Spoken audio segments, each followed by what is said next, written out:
Now, hello and welcome to the Akkad and Coca report. Right. After 3 months, you still can't pronounce my name. That's okay.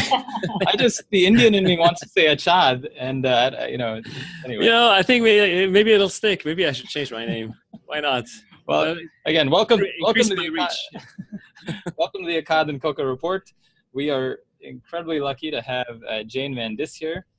Jane Van Dis is an OB-GYN. She's medical director of the OB Hospice Group, which is a very large multi-state national OB group that provides in-hospital labor and delivery for a number of different hospitals. She's also co-founder and CEO of Equity Quotient, which is a gender equity analytics consulting company. Most recently, a co-author of a widely read and widely discussed perspective in the New England Journal, along with Esther Chu and Dara Cass. And she's here to talk about a very important topic, specifically gender bias in medicine. So welcome, Jane. Thank you so much for inviting me. I'm not sure where you found me, but I appreciate the opportunity to have a lively discussion. Yeah, absolutely. So Jane, we'll start by you. I mean, when I invited you for the podcast, the perspective article in the New England Journal wasn't even out yet, but that provides a nice starting point to discuss. So can you just kind of go through the various topics that you brought up in that excellent piece? Yeah. So we were all I think unprepared or surprised, at least I was, when the National Academy of Science, Engineering, and Medicine came out with their report in June, which only is to say that I didn't realize that they were preparing that report. But it was 330 pages, and it was incredibly comprehensive. And by that, I mean, it looked at all three academies, and it looked at obviously bench and research scientists as well as in our field clinicians. And I think a lot of scientists and a lot of clinicians were really surprised by the report's findings. They basically looked at what is the status of women, gender discrimination and sexual harassment in the academies, and the reports were, the news was not good. We'll put it that way. Interestingly enough, I was also surprised to see that medicine had the highest amounts of reported discrimination and unfortunately sexual harassment.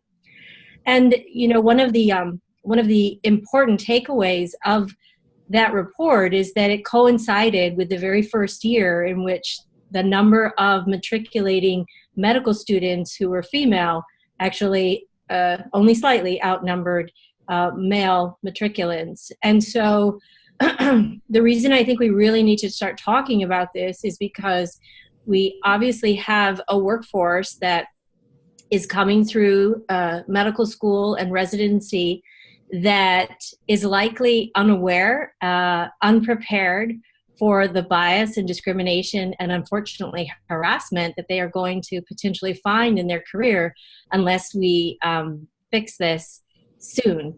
I think those of us who have been in medicine for a while know exactly what these statistics look like because we've lived.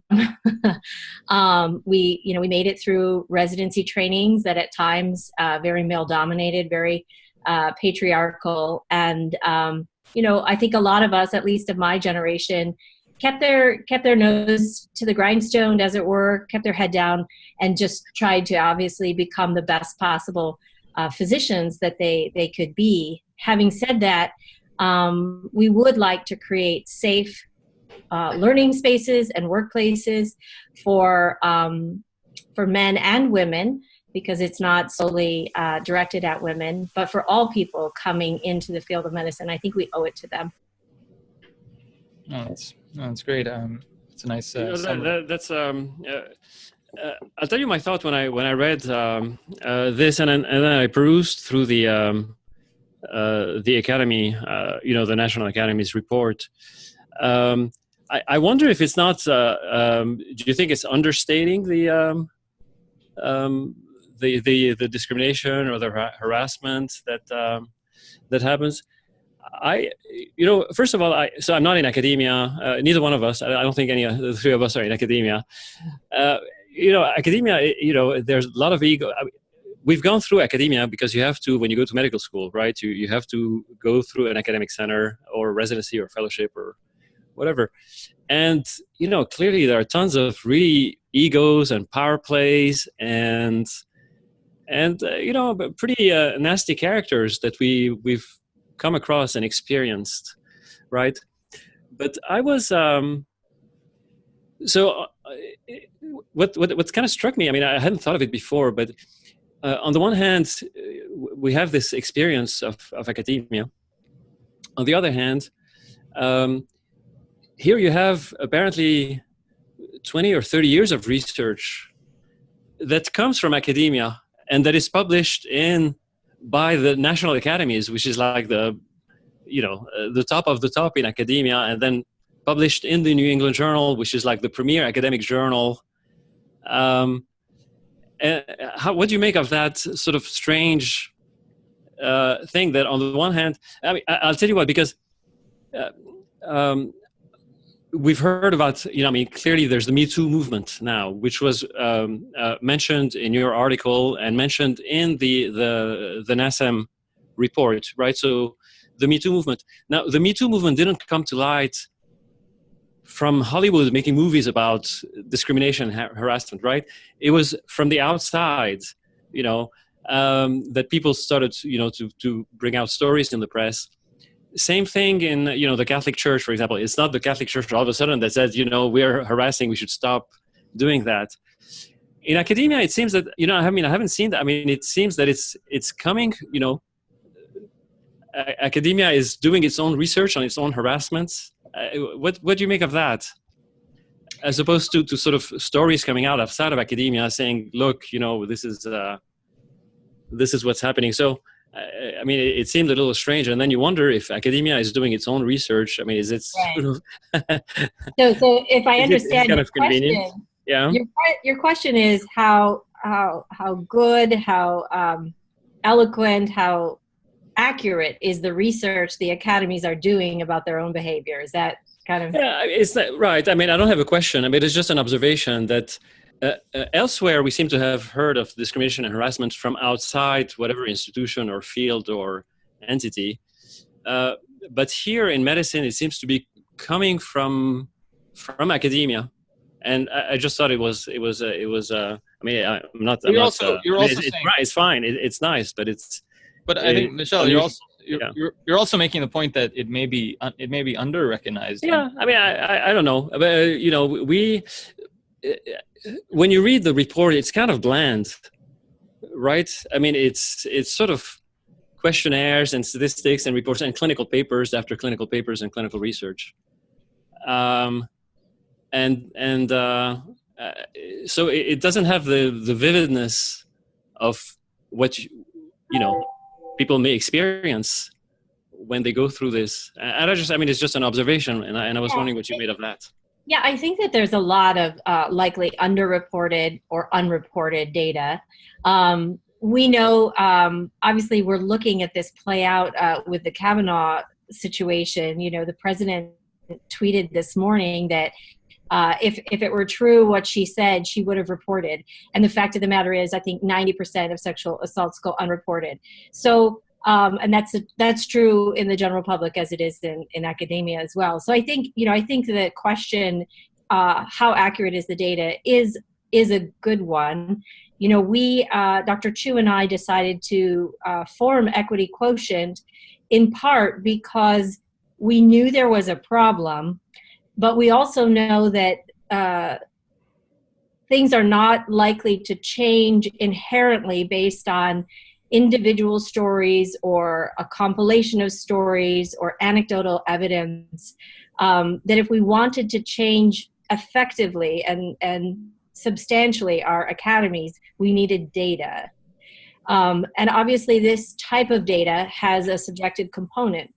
So what we tried to do in creating our survey tool was to de-identify and allow respondents to speak to a third party. So, in this way, it wasn't the Department of Medicine at Mayo surveying themselves. We could be an objective third party, and we could come in and do basically a cultural analysis with discrete data points and validated questions that would then provide a dashboard of what equity looked like in that culture. And what we did was we divided gender equity up into 5 domains. And those domains are respect, value, hiring, pay, promotion, safety, and overall workplace culture.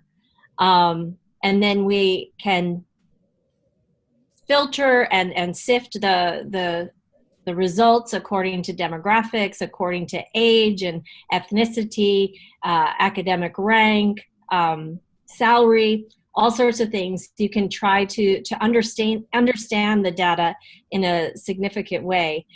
I mean, we had a call yesterday actually with a department who I won't name, but they called us because they saw a lot of unfortunate behavior. And they called us because they said, as a lot of people have called and reached out to us, we're losing our women faculty, right? So we know women are more likely to leave medicine or go part-time. And we always say, oh, well, is it because, she has childcare duties or she has to take care of a sick family member, or somehow that it's these outside obligations that end up taking on a great weight in her decision-making regarding full versus part-time versus being in medicine at all. And what we find actually when we look at the data is that oftentimes women are leaving medicine altogether or going part-time in large part due to the gender discrimination and the culture of medicine that can make it intolerable. And then when they find out about the pay gap, I'm being a little bit facetious there, but not really. But, listening to these women talk to us yesterday from this medical center, then they shared with us that what hurts them more than seeing themselves or their colleagues mistreated was watching their female residents come up through the program and thinking that this is going to be these young women's introduction to the study of medicine and to the culture of that specialty. And they said this has to change.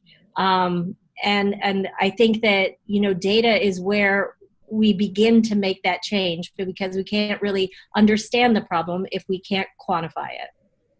Yeah, no, that's a common refrain that's made. No, this idea that we can somehow navigate through this by just measuring things better.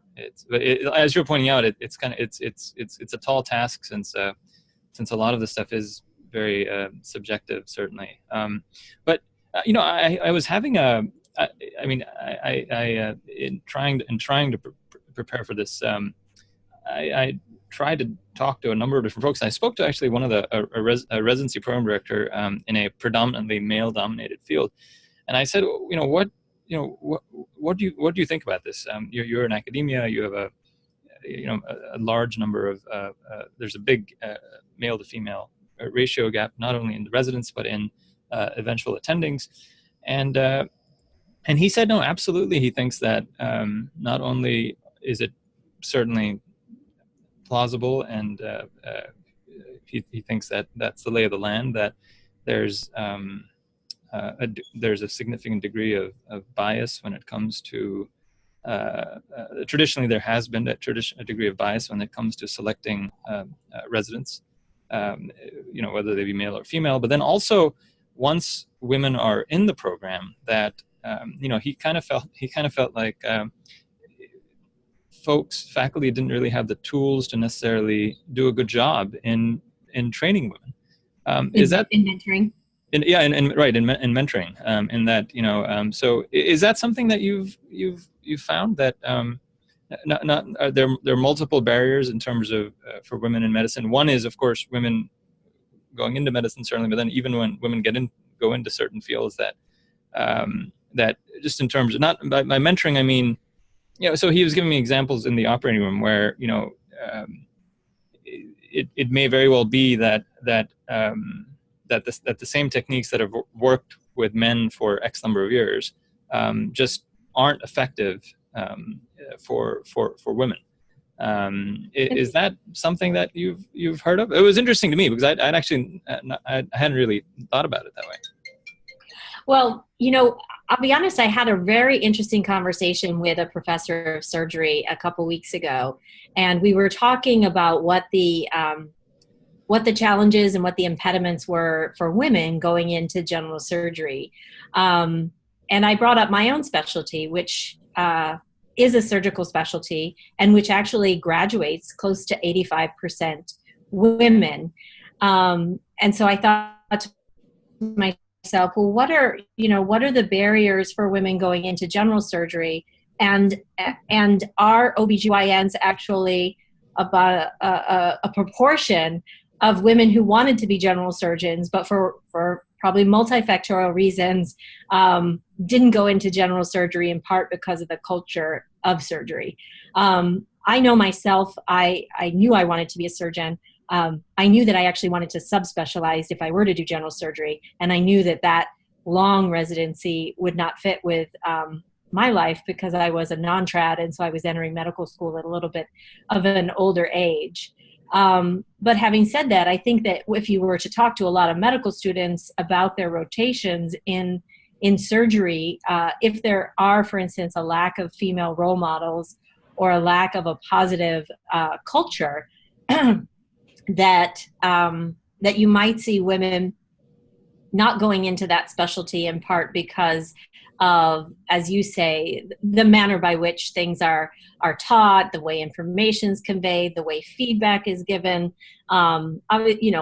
many things. I was with someone over the weekend. I was in Buffalo giving a talk on gender equity. And I met a wonderful woman who is an OBGYN, and she actually grew up absolutely from the age of 7 knowing she wanted to be a doctor, and she actually knew she wanted to be a pediatric surgeon.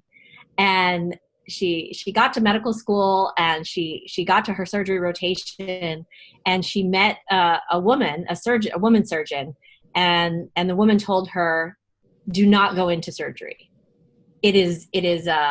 It's not hospitable for women, and it will ruin your life."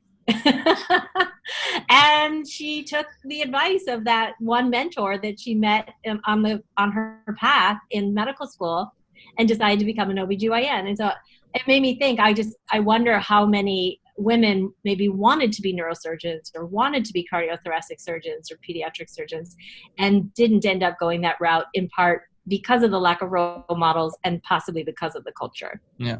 But Jane, could it be that women are being smarter by not selecting these crazy subspecialties? Meaning,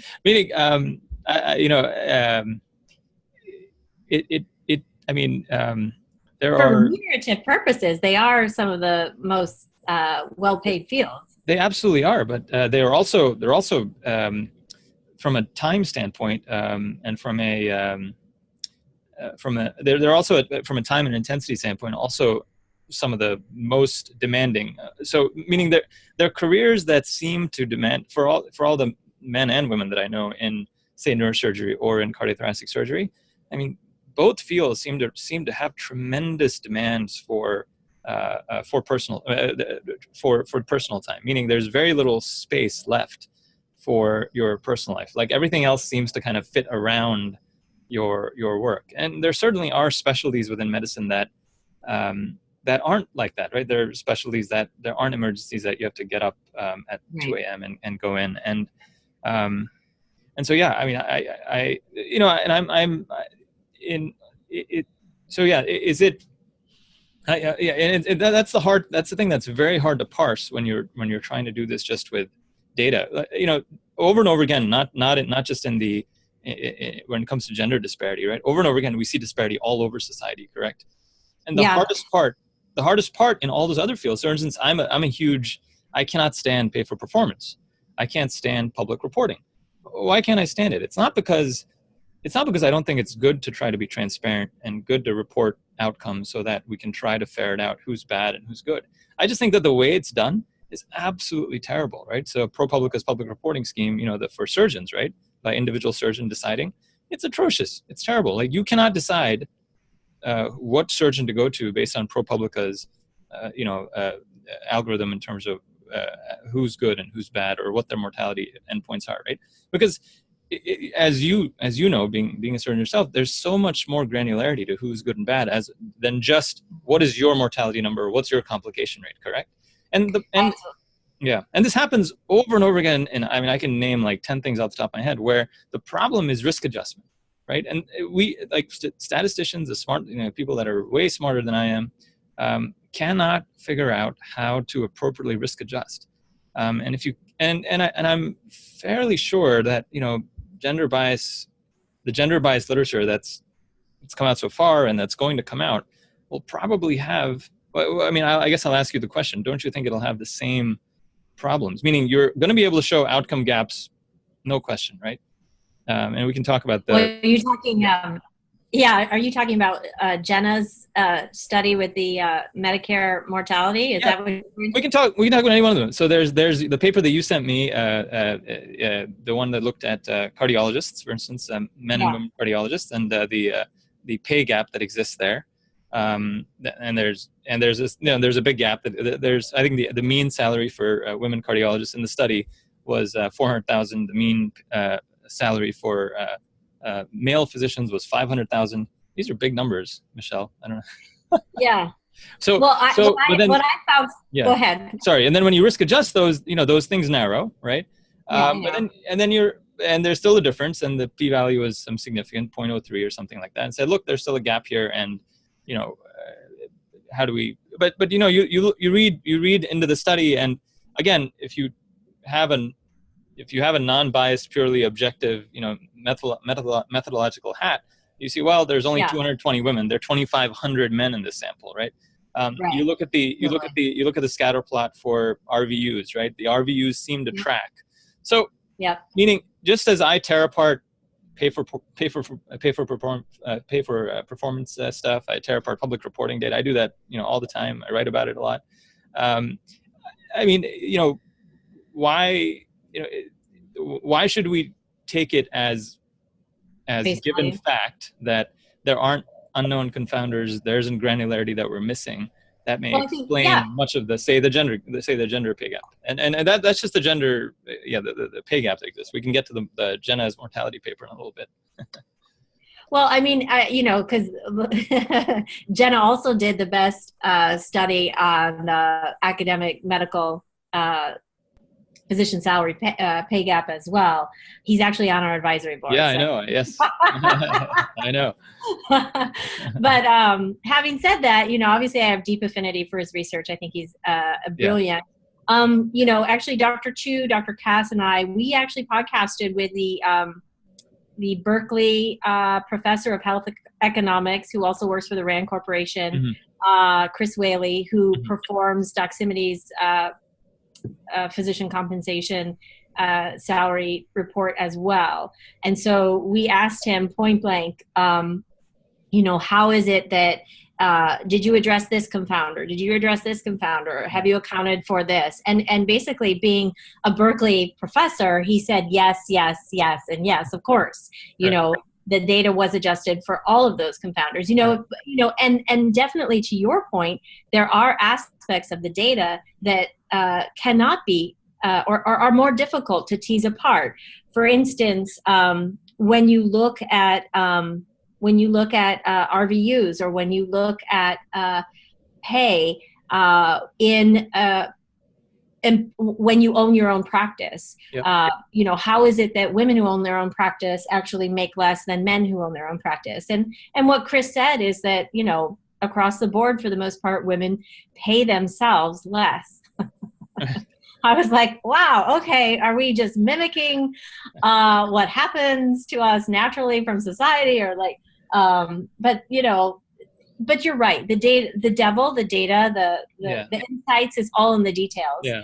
And we do have to ask really important questions. Having said that, now have looked closely at a lot of pay gap studies. As you correctly surmise, the pay gap is there regardless usually of whether you, or after you have accounted for the confounders. But one of my favorite studies, and I'm pretty sure you might have seen this one, and it came out of New York State, Albany, and it was a study of graduating residents' starting salaries. Have you seen this study? No, I don't think so. Okay, so what they did was over the course of 9 years, they looked at graduating residents, and to be included in the study, you had to have a job offer, and it had to be full-time, okay? And across all specialties, what they found was that there was, on average, $17,000 gender pay gap before the first day of work. So nobody's gone on a maternity leave, nobody's had a sick leave, nothing's happened in their career, but starting out, and it actually worsened over time. So like that's gender discrimination. Nobody's had an RVU to compare yet. Right. So I hear you, and I think, as I said, it's possible that the differences and is even worse than what the data reveals. Perhaps. I mean, I'm sort of like Anish, skeptical of, data analysis or relying entirely on data. But I think even without the data, we have a sense that there's going to be there are going to be differences. But going back to a point that Anish was making earlier about being differences between the way male surgeons interact with one another or teach or learn or this and that. Do you think that's important? I mean, how would you? First of all, is it true, or so? Do we force? If we're going to talk about changing the culture, do we force one mold for everybody to abide by? Do you let people to segregate themselves, more freely? Women with women and men with men. How do you navigate that if there are differences, or is it primarily a matter of the will and sort of following certain protocols, or what's your take on that? Well, I mean, I would think that there are standards of teaching and management in the operating room. I mean, I'm sure that the majority of surgeons approach a laparoscopic appy the same way. Having said that, there's information that gets shared. We know on the golf course or in the extracurricular activities that happen after work where, people are talking about their social lives, but they also might be talking about work-related issues. And those oftentimes are unattended by women. So yeah, there is information and teaching that gets conveyed that's probably outside of the operating room or outside of the hospital corridors that becomes important or integral to certain genders. Is that kind of what you were getting at? Right. Yeah.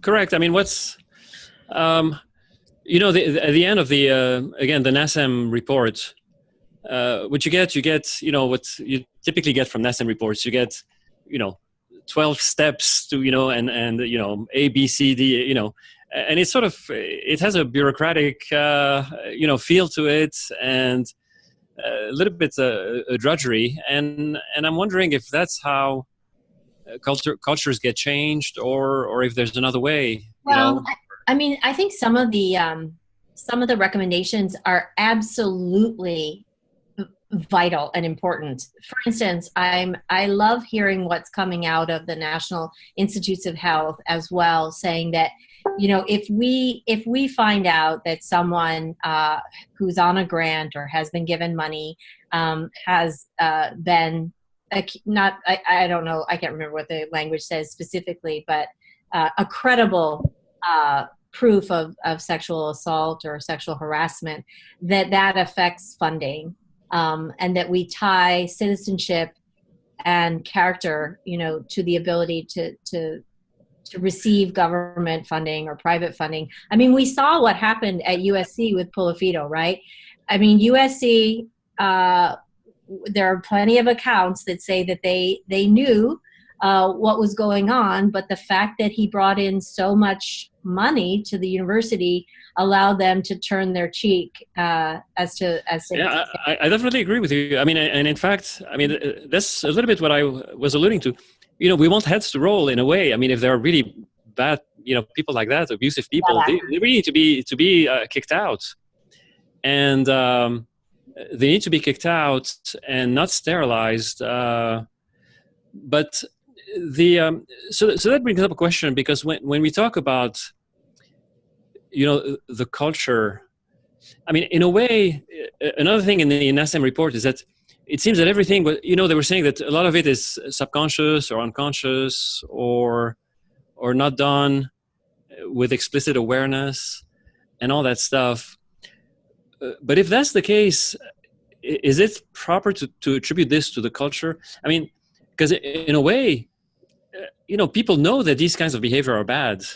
I mean, if they do it sort of undercover, they're bad. I mean, in a sense. So and they're known to be bad, and so. Well, I think, you know, you're kind of talking about two things that I see. So one is, you know, overt sexual harassment or overt discrimination, and the other is maybe unconscious bias. So, you know, I think that if someone is doing something that is criminal or that is absolutely outside of the standard, you know, then that needs to be addressed for the character of that person. Having said that, if you're going to put together a panel and there are women who are just as qualified to be on the panel, and yet the panel consists of 6 men, you know, addressing unconscious bias is saying, you know, look, our panel is all men, and yet there are women who are experts in this too. Why don't we consciously make an effort to add some diversity to our CME on this topic? So that, you know, that's a way to address culture and address some of that unconscious bias. Right. So I understand that, and that makes sense. On the other hand, I think it was Dr. Chu, your colleague. I mean, sometimes, you know, women may be better off just being on their own, right? I mean, there was something to that effect, and saying, you know, we're not going to get any guys on this panel, and we're just going to have women. And, you know, I mean, why not? Why not? And how do you navigate these differences, or whether to do this? I mean, clearly right now it's difficult because the hierarchy, there's going to be more men, you know, everywhere. But as you alluded to at the beginning, now there's about 50%, more than 50% women graduating from medical school. So it's just a matter of a few years before, by you know, I mean, physical reality, there's going to be more and more women. And then, do we let things segregate themselves, you know, in a way that, because there may be things that women want to do together and not be accountable to sort of being counting of how many men are going to be on their committees or on their research. And so I mean, I think women are already doing that. I think they already do that. I think, though, that, you know, what we want to see change is the fact that only 16% of medical deans are women. If you look at Modern Healthcare's 100 most influential people, only 17% of those are women. You know, we're happy to have conferences or panels or discussions that are, you know, just women. But what we really want is, we want to be equally represented in all the hierarchies, not just amongst ourselves. So that takes legitimate, thoughtful, calculated addressing unconscious and conscious bias, and making sure to fill the pipeline with women, you know, making sure to offer mentoring opportunities to women equally as men. I mean, there's so many aspects to having. Right. And I understand that. Do you see a risk in making, you know, the relationships between men and women a little more difficult if it becomes sort of a bureaucratic, we're going to have, you know, count the beans and make sure that there's this and that. And right now, I agree that it may seem sort of so remote given the current situation, but nevertheless, I mean, I think, is this something that one ought to think about at this point? What's that? I want to show you my pin, and this says when there are 9. And I love it because it's a quote by Ruth Bader Ginsburg. And she's asked, like, what's the appropriate number of women to have on the Supreme Court? And she says, 9. You know, like, it's been appropriate to have 9 men on the Supreme Court for hundreds of years, right? So, you know, I don't think that it's that there's a right or a wrong number. It's just that we deserve a chance to be at the table. And I don't think it's about beings necessarily. I think it's about equal opportunity. Yeah. Is there the I guess let me try to be more direct then. Is it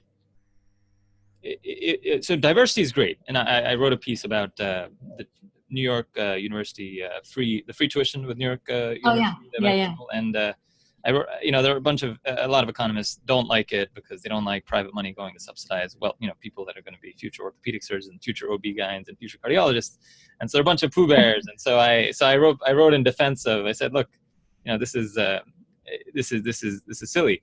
But one of the points I made in that piece was that in rebutting them in terms of why they were saying this was a bad idea, they were saying it's a bad idea because, look, you're just going to get a bunch of, it's important that we get the right percentage of PCPs and the right percentage of orthos. And we don't want to be subsidizing, you know, a class that is 90% orthopedics or 90% cardiothoracic surgery or 90% cardiology. We need, you know, the whole point of this is to get more PCPs, right?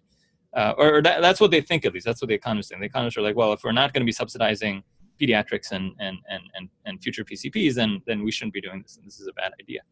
And so I was saying that, look, I think my rebuttal was that I love diversity in medicine. I think medicine is, at least from a color standpoint, has been, compared to other fields, been very diverse in terms of Indians, right? In terms of folks from the subcontinent.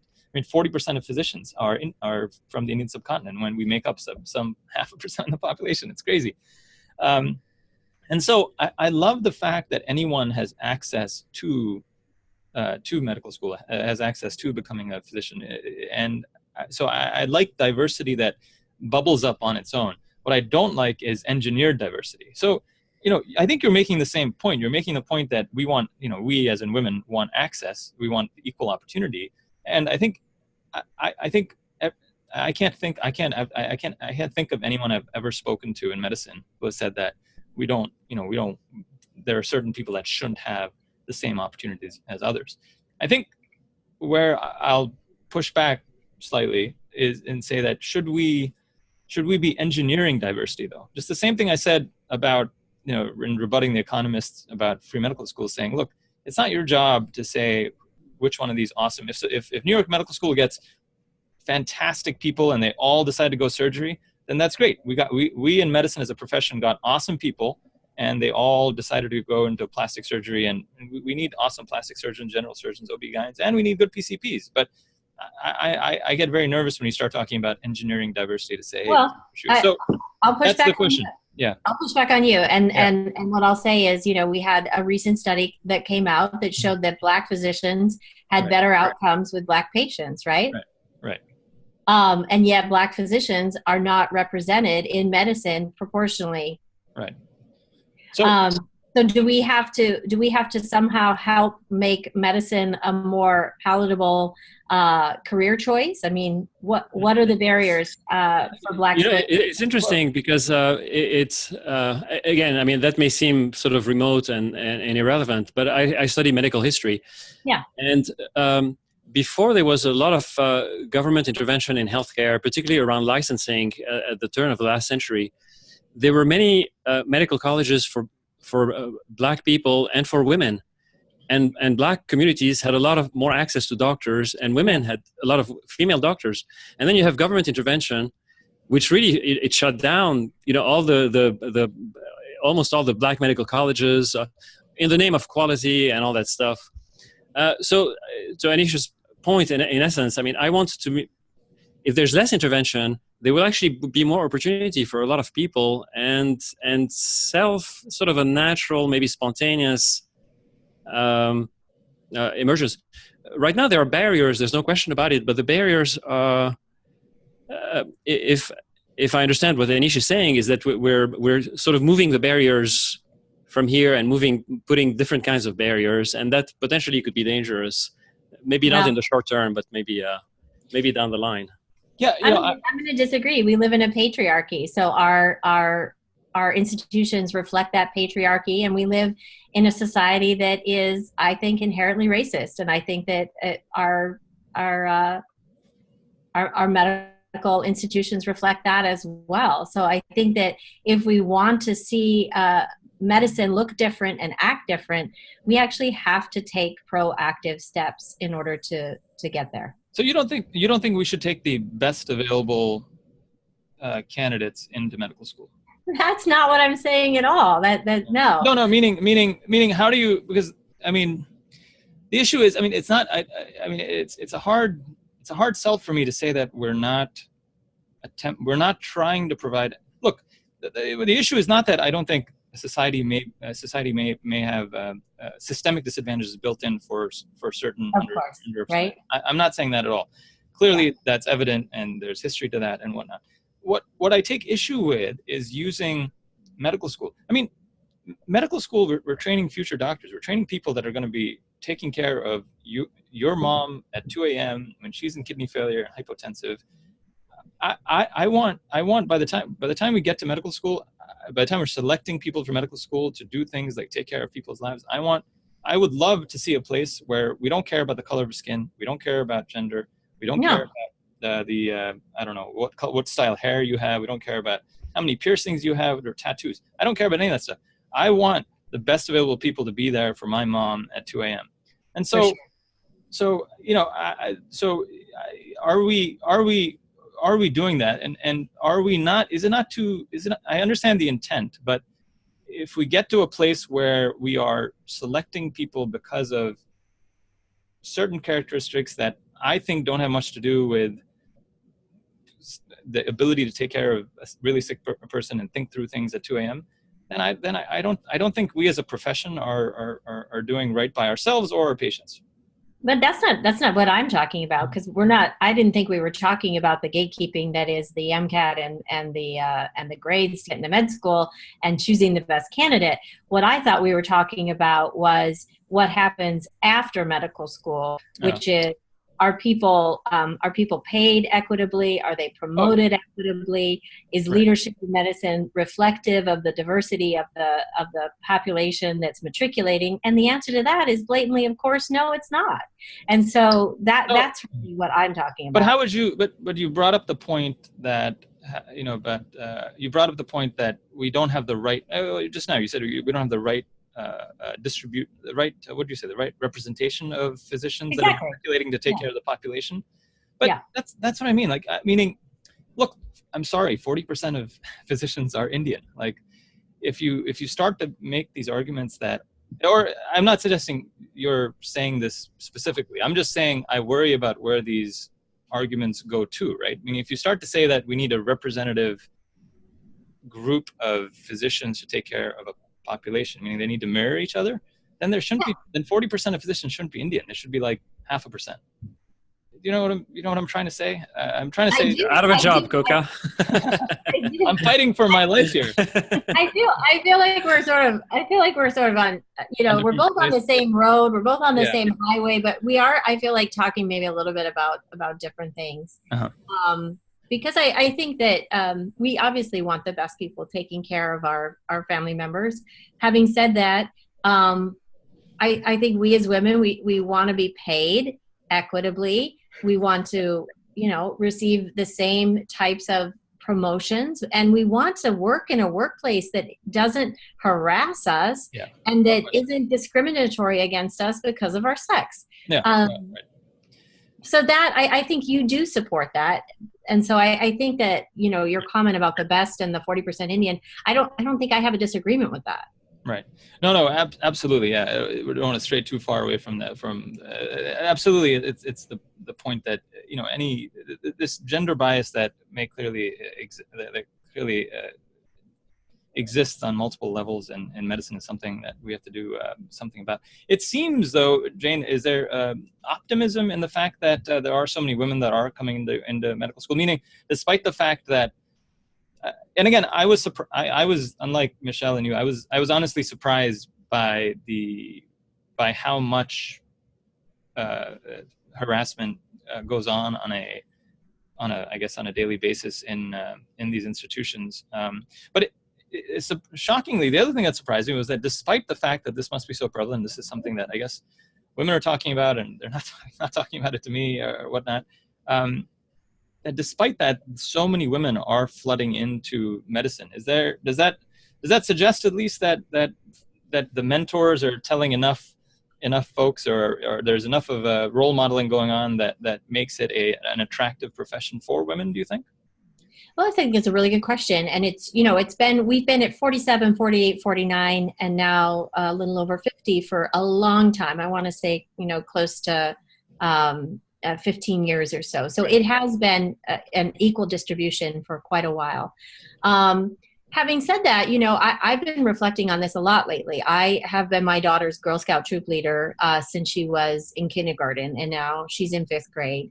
And we've been talking across industries, not only in medicine, but in law and finance and venture capital and tech and advertising. We've been talking about what happens in the evolution of a woman being in the workplace, and when does it sort of turn south. And so I thought this statistic was interesting. And this is actually obviously in contrast to what physicians experience. So whereas there is that oftentimes immediate pay gap upon graduating residency and starting your first job as a physician, if you were to look at MBA graduates, they actually start out very similar in salary. However, after 10 years, there's a 57% pay gap between male and female. So let's talk about the fact that something happens in the workplace, in medicine, but also in other industries. Something happens in the workplace that then creates pay gaps, promotion gaps, and cultures that are not hospitable. And I think that what happens is society. I think our culture, which is naturally sexist, I think that's what happens to women in the workplace. And it really doesn't matter what workplace you're talking about.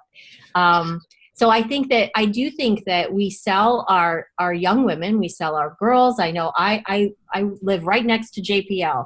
A lot of the kids in my kids' class, their dads and some moms work at JPL. So we are STEM 100% of the time focused, robotics and chemistry and science Olympiad. And I've been thinking about the fact that we tell our young women, we tell our young girls, you can be anything. And yes, intellectually you can be anything. But what we don't tell them is you can be anything, but once you get there, 50% of you are going to be sexually harassed in the workplace. Like that's not cool. You know what I'm saying? So But what we're talking about is fixing a very, very systemic problem in our society that's not confined to medicine. Yeah, no, it's certainly is the case. One of the things that I have 2 daughters and a 2-year-old boy, and one of the things I was thinking, so I've been pushing STEM on my girls, 11 and 9. For God knows how long, since they were like 4. I was thinking, this is like classic Indian parent, like, Right.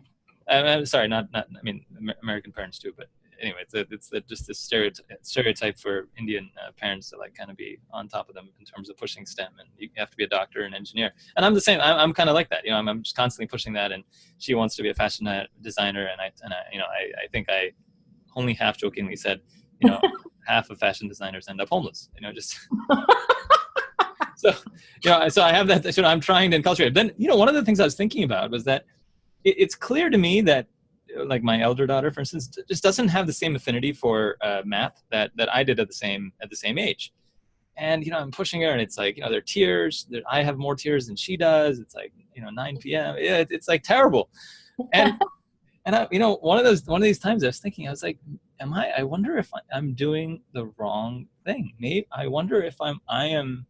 I talk about how society, and you're not allowed, you shouldn't accept the limits that society gives you. Like, I want you to be just as good as the boy. I don't want the boys in class. And I remember this from school. I don't want the boys in class to be overconfident and be like, talk a lot, and you being a girl and maybe just being a little bit behind because I haven't pushed you enough, and you kind of getting lost by the wayside. I don't want that to happen to her, and so that's why I'm trying to push her so much. And then at some point I was like, I was like, am I doing the right thing? Like, am I pushing her to do something that she doesn't want to do? Would she be perhaps much more? Would she have much more affinity to do something, something different? This is not boy girl gender. I'm just saying, talking about her. So I 101. Yeah. So I wonder. So I sometimes I wonder whether or not, like, which is it? Is it the fact is women a lot of times do choose they choose family over career. They choose weekends, etc. And some of that, and a lot of that is believed to be, or not believed to be, it is societal pressure, right? Meaning it's the women's job to kind of be thinking about who's babysitting who and blah, blah, blah, correct? That's traditionally the way the roles have been set up. If women really had, if you're free to do whatever you want and you get paid exactly what you should get paid, what would women do? That's a hard question to answer, correct? I think so. Yeah. I mean, to your point, definitely, a great study shows that women work on average women physicians work on average 8.5 hours more per week on housework and childcare than do their male colleagues. And interestingly enough, there's a great study showing comparing women physicians with women lawyers, and exactly the same. Women physicians end up spending 116 minutes more per day on childcare and housework, and female lawyers, it's 110. So it's definitely a societal thing. What was your question? meaning is it if women had the freedom to choose whatever it is they wanted to do, what how do we know what? So, for instance, I'm bringing this because in some Scandinavian countries where they're, I don't know, I'm sure you've seen the studies. Equity is, they have a tremendous amount of gender equity, right? Yeah. And given the freedom to choose X, Y, and Z, women still seem to choose jobs or choose career paths that give them more time to spend with family or spend with kids, etc. So, I mean, is it? How do we? How do we know? How do we know which is it? Meaning, how I'm pushing my child to do STEM, right? Yeah. And is it? But am I doing the right thing by pushing her to do STEM when I'm getting the sense that she doesn't quite have the same affinity that I did? This is nothing to do with the fact that she's a girl, of course. I'm just saying. Yeah. Square peg, round hole type of thing. But meaning, is there? I know society, when they're raising women to this, for whatever reason, many of the women I talk to, they want weekends with their kids. They want to send their children off to school, etc. And I know that's societal pressure. What I'm asking is, how do we, like, tomorrow, if I were to tell my wife to trade with me, for instance, she would say, absolutely not. You're absolutely crazy. No way. I want X, Y, and Z. And I don't know if, and that's obviously relation between me and my wife, but I really don't think it's me saying this is what you have to do. I think a lot of it comes from her. Meaning, is it how do we parse out what society wants and what women want? Meaning, what do the mass of women want to do? If we let the mass of women choose whatever they wanted to do, I can guarantee you it's not laundry. And it's not laundry. Not cleaning the bathroom. No, not that. No, that's for sure. No. But is it not being on weekend call so that they can spend time with kids? Is it not working, is it choosing jobs that will make you work 40 hours a week as opposed to jobs that are 90 to 100 hours a week? Meaning Well, I think, here's another example. Yeah. I mean, so I think you're asking a really good question, but it is obviously multifactorial and very broad. Having said that, when you look at that same study that showed that women worked 8.5 hours more per week in the home, they also had, I believe it was over 80% of their spouses worked full-time outside of the home, versus 45% of male physicians had spouses that worked full-time outside of the home. So, there is obviously a finite amount of work that has to be done, and the question is who's doing the work. Right. And so, that to me is a math problem, but it's also a gender expectation problem. I mean, I think that a lot of women would maybe be happy working more hours a week at work if there was someone that was going to pick up the slack at home. But as you say, societal and gendered expectations are that a lot of this burden does fall to the women. And it's interesting because studies show that when men take paternity leave of equal amounts that women take maternity leave, that actually helps a lot with pay and promotion gaps in general. But the fact of the matter is that, oftentimes men are reluctant to take paternity leaves. And is that because they don't want to take the leave, or is it because they feel that their expectations in their workplace will not be suitable for them? That is to say that they would be thought of as less committed to their work. I mean, I think that, there's a lot that goes into to that. Now, obviously, women being biologically the provider of nutrition don't, have the choice to take or not take maternity leave. Obviously, majority of women need to take that maternity leave for bonding, for feeding, for all those other things. So the questions are great, but they are. There's so many pieces of the answer that, you tease out one thread and then you've got three others that unravel and you have to follow those out. So, I mean, it's like an impossible question to answer in a podcast. It is. Yeah. The other thing I wanted to, you're right. I mean, there's obviously a pay gap that exists, and I think we need to do whatever is. I spoke to another woman in the department where, again, clinical volume was the same, and yet there was this difference in pay.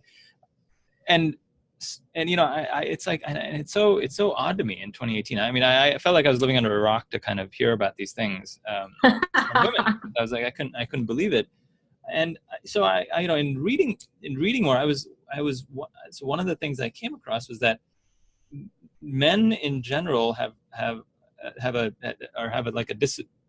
disagreeable personality trait, especially, again, this is social science literature, so take the data of what you will, but that there's men are much more disagreeable, meaning men are much more likely to ask for pay raises.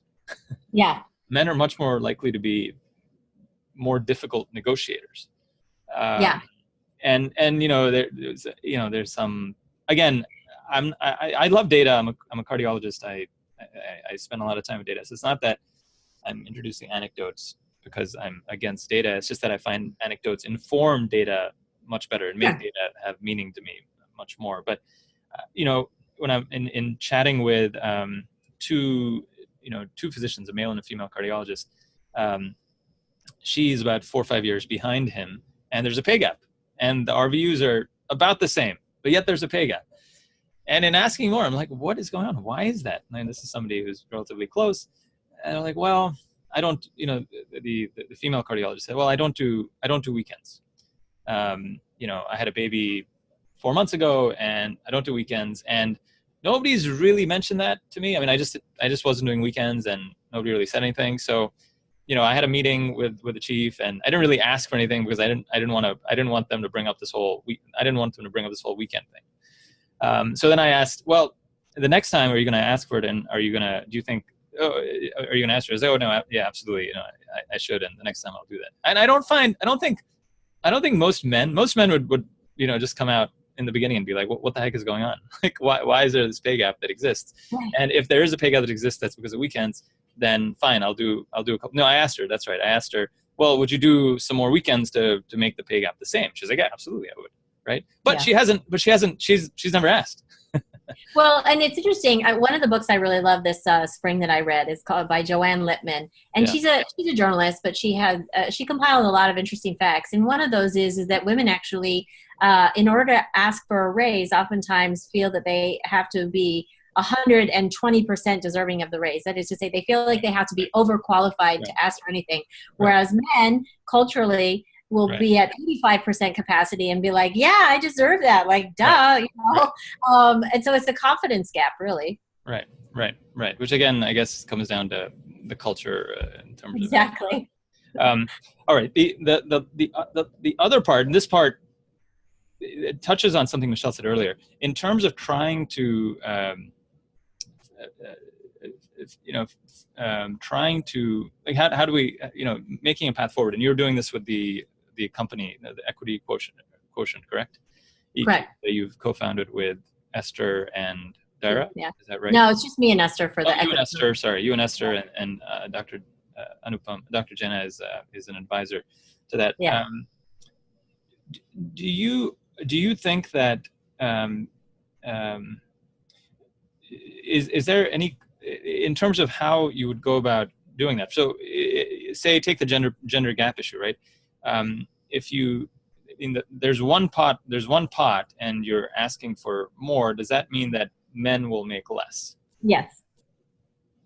Right. Right. Unless healthcare organizations want to up their ante. Right. So that's and that's really the core of EQ, right? Is because this is being very, very blunt. I'm being very blunt with you here. Yeah. But you know what? It's about power and it's about money. Right. And I don't think men are going to give up power or money because they believe in equity. Right. I don't think so. I don't think it's within human nature to.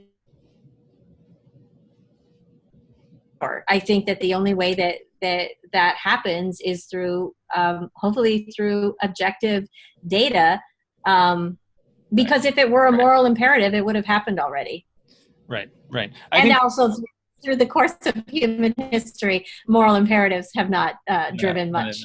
So then it's very true. So then it gets to the approach to it, right? So there's two approaches. The civil rights movement, or in whatever civil rights movement, or you look at Indian independence from the British. There were multiple approaches, and the British controlled India for 200 years, and throughout that whole time, there were mutinies that were taking place, and that were put down pretty brutally by the British. These are armed mutinies that were put down pretty brutally, and it wasn't until Mahatma Gandhi took a very different approach, the approach of nonviolence, of marches. And again, there's many reasons why I think he was successful.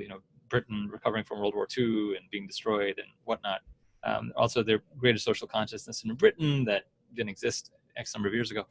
But regardless, and you saw the same. You saw Martin Luther King taking a page out of Gandhi's playbook when in his marches and in his I Have a Dream speech, he specifically says, this speech that I'm giving, I'm paraphrasing, is not a call to arms. This is, we must continue to be, to behave in a nonviolent fashion, but protest, not be silent, but protest. Correct. Right. So the question I have for you is the path, and you can correct me if I'm wrong. The path that we seem to be marching on is one of power must bend to power, right? Meaning men have power, and then we will make them kneel, or they will bend the knee if you're against we will make them bend the knee, and we will take power from them. Meaning that's something Esther and I have never said. Okay, I just want to put that out there on the airwaves. We've never said that. Sorry, I'm not saying you said it. I'm not saying you're saying it. Meaning this, but I'm just echoing what you're saying in terms of it's something that is going to have to. How are we going to change it? It's not going. It doesn't sound like you're taking the path of nonviolent protest. Yeah. We're appealing to Enlightenment principles. We're appealing to reason and data. We're not appealing to a sword. And obviously with our New England Journal article, we're appealing to the pen as well. No. There's no takeover. There's no violence necessary. The data should for itself. Yeah. No violence. Meaning, what about so say things like what was like when Esther was talking about the ultrasound panel, correct? I can tell Esther is very upset. She's upset because all these ultrasound things exist. They're like no women on any of those panels, right? And Esther's like, what the heck? And so Esther's response is, I'm making my own panel, and there will be no men on this panel.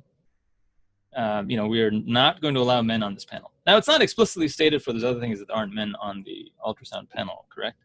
But here... Is this a thread? Is this a Twitter thread? Because I don't know. I'm not familiar with it. Oh, there was a video that you actually retweeted it. That's how I saw it. A video of her going off on... okay, yeah. Remember the ultrasound panel? I think her husband tweeted it, and then you retweeted it. I remember, yeah. So, anything Esther says is genius, so I just retweet it automatically. not a bad to go.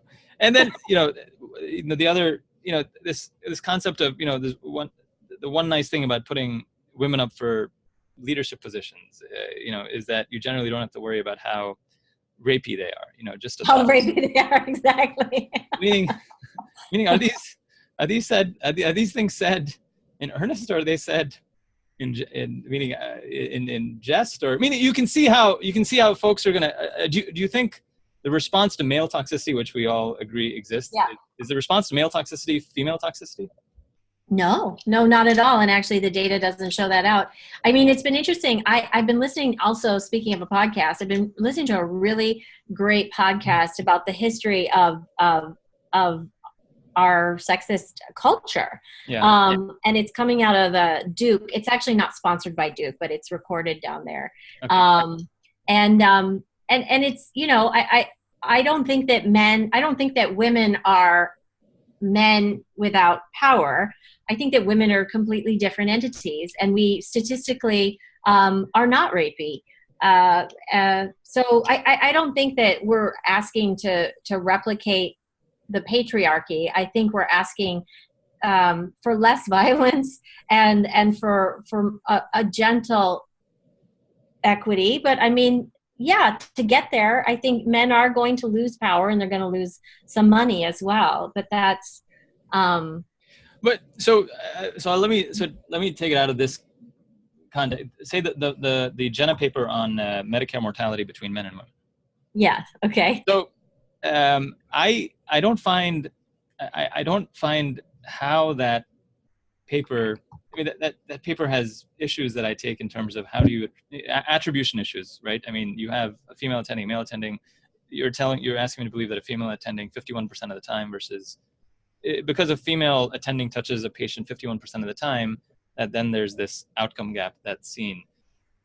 But forget the methodologic issues that I'd have with that paper. Say we accept it that female physicians are truly will bring you lower mortality, right? The discussion portion of that paper says that that 32,000 people a year would be saved if you could get rid of this gap. How I just don't find how that's helpful at all, right? Meaning you have the physician work group that you have. You mean why not try to? Why do the study? Like do a different study? Well, no, do the study. I mean, I'm all for folks do the study and say that there's this interesting thing that we found in this observational study, and there's a gap, and we have to work to figure out. Well, I guess But don't you? I mean, how do you? I mean, it would be, suppose I did a study and I showed that Native American background physicians had 20% lower, 20% higher mortality in managing diabetics. How is that helpful at all? Oh, it's super helpful. It's super helpful. I'll tell you why, because, we actually have a crisis in maternal mortality, as you maybe have seen in some of the popular literature. Obviously, ProPublica has come after our specialty committee fairs. But no, I mean, one of the reasons I think that we have such high levels of maternal mortality in the Black community is in part because of systemic racism. And I think that systemic racism expresses itself in the care that the physicians provide. So I do think that physicians do need to be looking at, get trained in, understand the statistics around how they provide care and how that affects the mortality or morbidity of their patients, because you can't have Black women dying 12 times that of white women and not say there's a failure in the healthcare system, and by system I mean at all levels. I think that systemic racism, at least as far as pregnant Black women are concerned, I think it happens from the moment they hit the triage desk. I think it's the secretary. I think it's the nurse. I think it's the doctor. I think it's the research and the data that we do, and how we conduct our studies, and how that affects our thoughts about the treatment of Black women in pregnancy. So I do actually think that these are valuable questions, and I do think that their answers will hopefully allow us to eliminate as much of the bias that we naturally have, whether examined or unexamined, obviously most of the time unexamined, and have better outcomes, because that ultimately is what we all want. Yeah, no, I have, again, I take issue with some of those, with some of that data, the maternal mortality data. Like, again, you're showing outcomes and there's a massive asymmetry, but I mean, I trained at Temple in North Philadelphia, and I've trained at Jefferson, which is a center city. I mean, there's clearly a massive difference between patients that we're seeing in North Philly versus patients that I'm seeing here in Center City. And I question other stuff. I mean, I question all sorts of other outcome differences in terms of what I'm seeing. I have a massive difficulty truly believing that the data is capturing the how sick the patients that you're seeing there are in terms of what prenatal care they received. There are deep systemic issues that relate to why infant mortality is so poor by zip code, why maternal mortality is so poor by zip code, and I'm not denying that some level of racism and bias must exist starting from the unit clerk on, and some of it may be implicit, some of it certainly could be explicit as well. But I don't think I have trouble believing that explains most of it. I think the vast majority of it, at least from the experiences that I've had in terms of differences in zip codes, forget maternal mortality, just differences. Say take cardiovascular outcomes by patients presenting, Black patients presenting in a certain zip code versus a white patient presenting another zip code. A significant portion of that relates not necessarily to operator bias or system bias. A lot of that relates to how sick those patients are when they hit the door. Meaning those patients have been working on their societal biases that keep people poor, that make food choices very different, that make any number of things. I mean, the average BMI is different. It's very, very hard to adjust for socioeconomic status, I think. I mean, there was just a study that came out last week looking at high-risk readmission program, right? The high-risk readmission program, and looking at how hospitals are reimbursed based on that. And certain hospitals get big-time penalties because they have readmissions at a significant rate. And again, the study shows, and the data is I think the data is pretty clear. And the study shows that, the socioeconomic, the risk factors that go along, the confounders that go along with socioeconomic status are just not well, accounted for. So, I mean. Well, I have an idea. I'll provide you a reading list, and you can provide me a reading list, and then we can talk again. No, we could. But because I disagree with you. No, that's fine. I mean, that's fine. It's okay. We're allowed to have disagreements. We don't have to agree on everything. And actually, I have to go pick up my son from school here pretty soon. That's fine. We'll wrap up. But the reason, I'll just finish by saying the reason I found it unhelpful is that we have a certain physician workforce, and I think we just need to try to make the physician workforce the best possible. Meaning we want to tide that lifts all boats. And so I don't know that selecting out individual demographics and saying, hey, you suck, and therefore you suck, and therefore, we have to do, we need to do, and target you as being especially bad for whatever reason. I don't quite think that is a good solution moving forward, because what we want is I agree. There should be no you suck campaign. Right. No, good. So we can end in agreement. Look at that. Well, thank you. I'm sorry it ran a little bit long. It was just such a good conversation to have. So I appreciate you coming on, and we'll definitely, hopefully, have you on again if you haven't been harmed too much by. No. And you should bring Esther on too, so we can have a good time with. Absolutely. Or Dara. They're both excellent podcasters. Wonderful. Alrighty. Sounds good. Thanks so much, Jane. Take care. Bye-bye.